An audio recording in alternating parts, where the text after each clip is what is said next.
social media family, Earth Angels, I'm going to give you some time to look at that statement. It says, "You've been punked." Lab coronavirus. That's a new term now. Lab coronavirus. That means that it has never left the lab. It is only in the lab. It is not out in public. I always like to start with God's Business Incorporated. I refer to it as above it all. It also stands for ground-based interaction with people. Now, right back to where I was. Lab coronavirus. What does that mean? That means it's in the lab. The pundits are studying it, and they studying how the effects and everything about it and what not to do to contract the virus.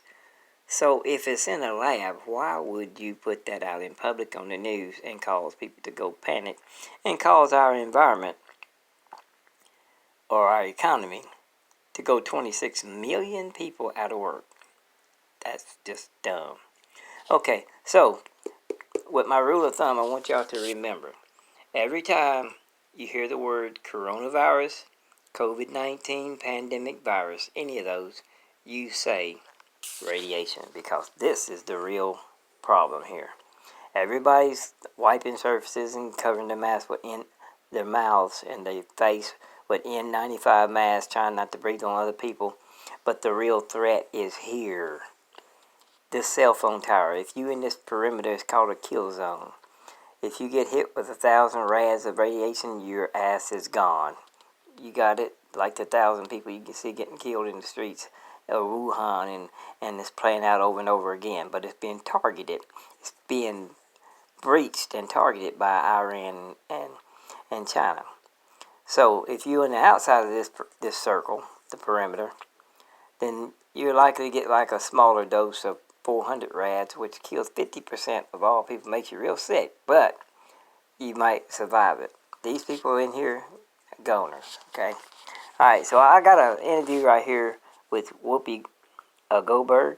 She's interviewing Kenny Babyface Edmonds and discusses COVID-19 and discusses radiation diagnostics, okay? I'm going to correct this as we do this. That way you get the truth about what we're saying here, okay? So if it ain't never left the lab, then how are people getting it?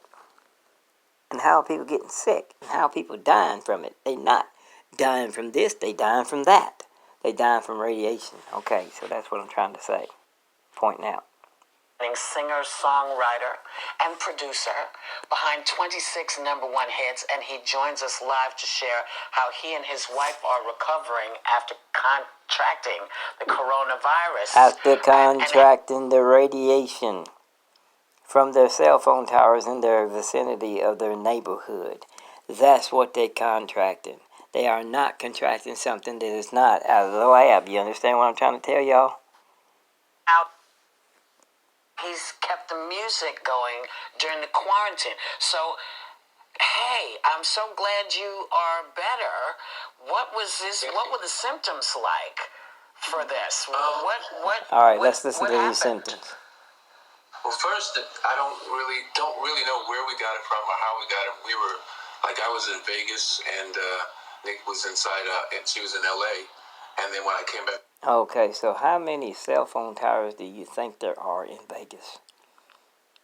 And that's how they got radiation poisoning. That's what it is. It's not coronavirus. Home from Vegas, which was just basically a day I came home with a weekend. I performed at a Mirage Theater. And then when I got back, I started to get a scratchy throat. And immediately I had some more dates coming up, so I went to the ear, nose, throat doctor the next day I think on Wednesday I went there that morning, and he told me that it looks like it could be bacterial, it might be viral. And so when he said viral, I said, I don't know. Now that might be another word I need to add. When you hear viral, viral is not a word for viral. It goes right in here with this. So yeah, it's gonna be converted to radiation. All right, so we're gonna let them keep going. About that, and so I immediately went I immediately went to my studio and just kind of shut the studio down, and I hunkered down there just in case. And by that night, suddenly fever came, body aches, chills, night sweats, everything hit me, and temperature was like 101. And Okay, now I want you to keep in mind that this has not left the lab. I'm going to repeat this over and over, okay? So if this has not left the lab, then what is he getting symptoms from? Overexposure to radiation. There's a video called What Does Radiation Do to Your Body? It's on YouTube. What does radiation do to your body? Watch that video. and above sometimes, and that lasted for about 6 days or so, where it was just constant. And at that point, Nikki hadn't had any symptoms at all, and then somewhere in between in that time period, she ended up getting symptoms. So she ended up getting tested, and I didn't get tested till probably the following Wednesday. And it took about 10 days before we actually got our test back. So I was kind of in the studio for about 17 days before I actually went back home. Now, this does not make any sense at all. So if the pundits, the scientists and stuff know that this coronavirus ain't never left the lab, why in the hell did they make a test kit for it? That don't make any sense at all. So they're using a coronavirus test kit on somebody who has symptoms of radiation. Okay, I think I messed my video up. Don't really know where we got it from or how we got it. We were, I was in Vegas, and Nick was inside, and she was in LA. And then when I came back home from Vegas, which was just basically a day I came home from the weekend, I performed at the Mirage Theater. And then when I got back, I started to get a scratchy throat. And immediately I had some more dates coming up, so I went to the ear, nose, throat doctor the next day I think on Wednesday I went there that morning. And he told me that it looks like it could be bacterial, it might be viral. And so when he said viral, I said, I don't know about that. And so I immediately went to my studio and just kind of shut the studio down, and I hunkered down there just in case. And by that night, suddenly fever came, body aches, chills, night sweats, everything hit me. And temperature was like 101 and above sometimes, and that lasted for about 6 days or so, where it was just constant. And at that point, Nikki hadn't had any symptoms at all, and then somewhere in between in that time period, she ended up getting symptoms. So she ended up getting tested, and I didn't get tested till probably the following Wednesday. Depending on the amount of exposure, the number of RADS that went in your body is going to determine whether you get stage 1, stage 2, stage 3, or stage 4 cancer. Taking this thing seriously. They think they can't get sick. People just, well, it's not going to happen to me. Now that you've gone through this yourself, what's your message to those people?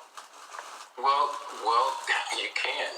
It's you don't know exactly what's going to hit you, because I have some friends actually that got really sick, and I have some people back at home in Indiana, some people that I know that actually passed away.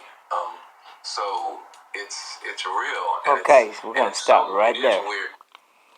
You got some people that passed away. They passed away from something that ain't never got out of the lab. It ain't adding up, is it? No, they're passing away from being too close to this radiation that's coming from a cell phone tower that's been breached. Radiation can kill you fast, rather quickly, depending on how bad the cancer gets and how fast it progresses in your body, eating up all your organs and tissues and stuff. Once you get stage 4 throat cancer, then you got to have a breathing machine because you can't breathe, your throat's all eat out.